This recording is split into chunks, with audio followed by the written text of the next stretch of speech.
Okay, we've still got musicals that don't suck and movie remakes. Let's take a look at our new category. Chase movies.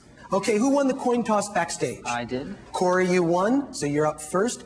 Which category would you like to eliminate? I think I'm gonna eliminate musicals that don't suck. Musicals that don't suck. All right. Bill, you may also take a category off the board. Let's get rid of chase movies. Chase movies is gone. That means we're playing movie remakes. Okay, Corey, listen up. Gus Van Sant directed Anne Heche and Vince Vaughn in a shot-by-shot recreation of what Alfred Hitchcock film? Psycho. That's correct, Corey.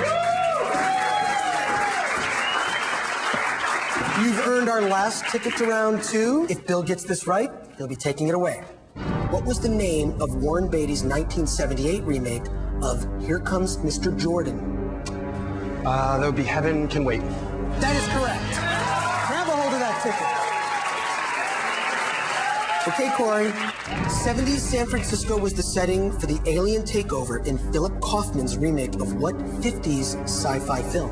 Invasion of the Body Snatchers. That's correct. Hey, Bill.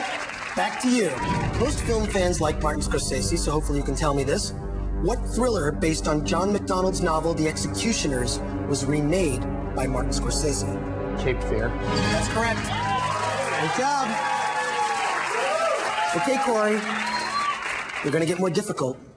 Listen very carefully. Back in 1986, Nick Nolte made a comedy that was a remake of the French film Boudou, Saved from Drowning.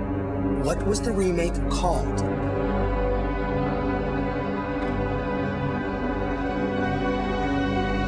To take a guess, I'd say 48 hours. No. Down and Out in Beverly Hills. That means, Bill, you're moving on to round 2. Grab a seat in our last director chair over here. Excellent. And Corey, oh, man, this is tough. I feel bad doing this every time. Every time, but you know what I got for you? Here's your ticket home.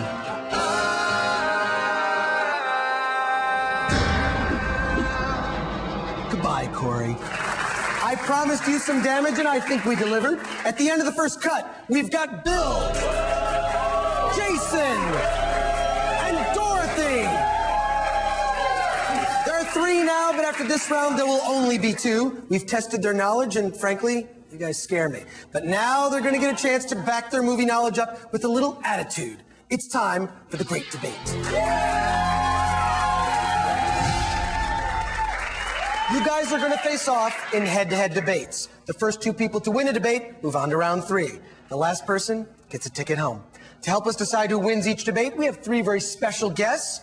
She played a hot, bloodthirsty vampire in Blade. It's the awesome Tracy Lord.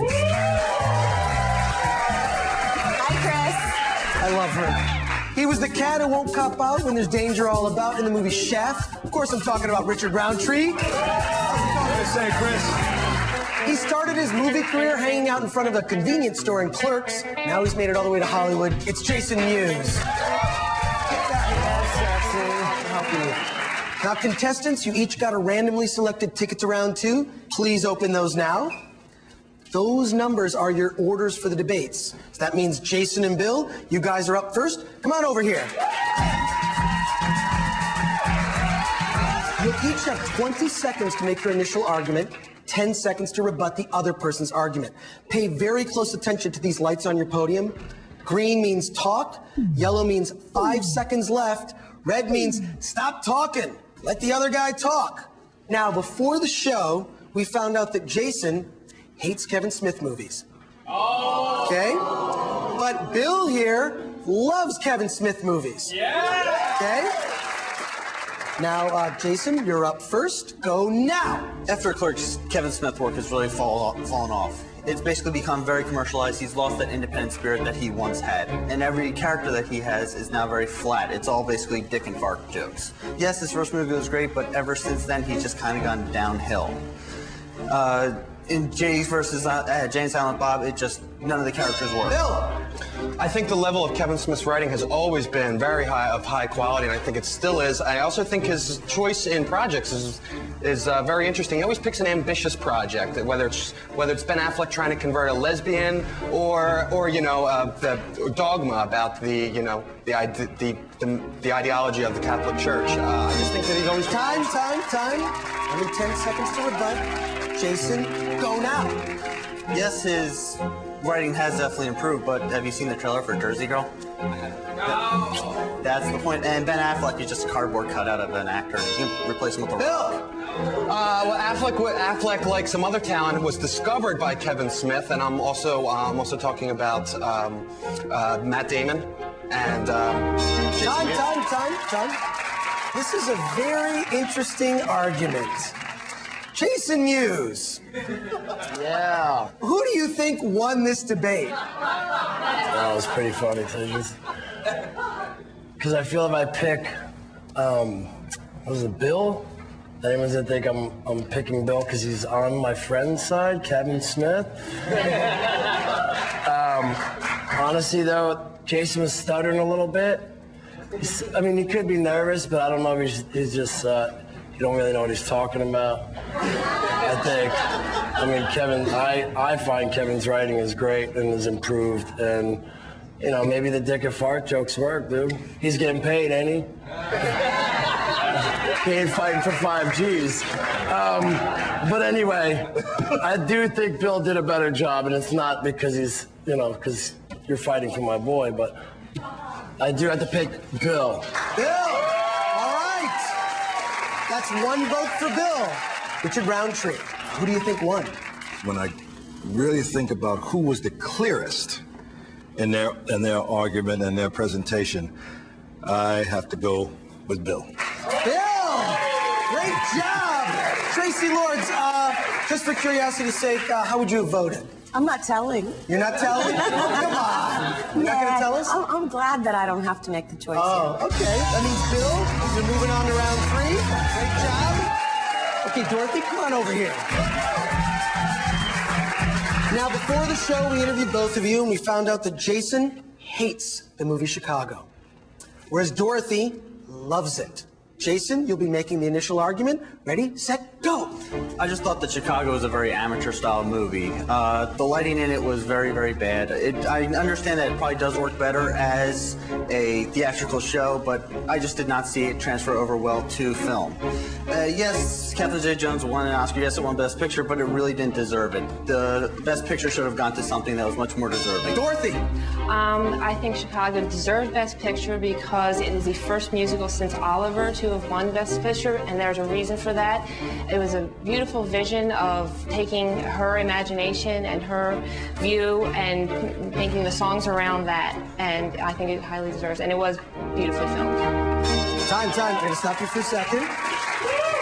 You've each got 10 seconds to rebut. Ready, Jason? Yeah. 10 seconds now. Yes, it was somewhat beautifully shot, but overall it wasn't. You can tell it definitely was his first feature film, and just because no other musical has won, don't forget about South Park. That was a much better musical than this. It was his first film, and I don't think you can tell. I think everything fell into place beautifully. Okay, that was fun. But it's not up to me. It's up to our panel. We're going to start with Tracy Lords this time. Tracy, who do you think won this one? That's a tough one. I think that they both argued their points very, very well. But I think I'm going to have to go with Dorothy. Dorothy! 1 vote. All right, Richard Roundtree, who do you think won this debate? I think there was a tendency to go back on what was said earlier in the argument, changing the mind and changing the focus, which leads me to Dorothy. Dorothy! All right. And Jason, how would you have voted? Just curious. I'm going to do a Tracy. I ain't telling. All right. Dorothy! We're just moving on to round 3. Stand over here in the winner's circle. I got my ass voice. Yeah, boy, dude. You did get your ass kicked, but you're willing to admit it. Look at that. The nice no, but you hugged. That was great. I love that. That was so awesome. Now, you know what I got for you? Take it. You know what I got for you? Here you go. Here's your ticket home.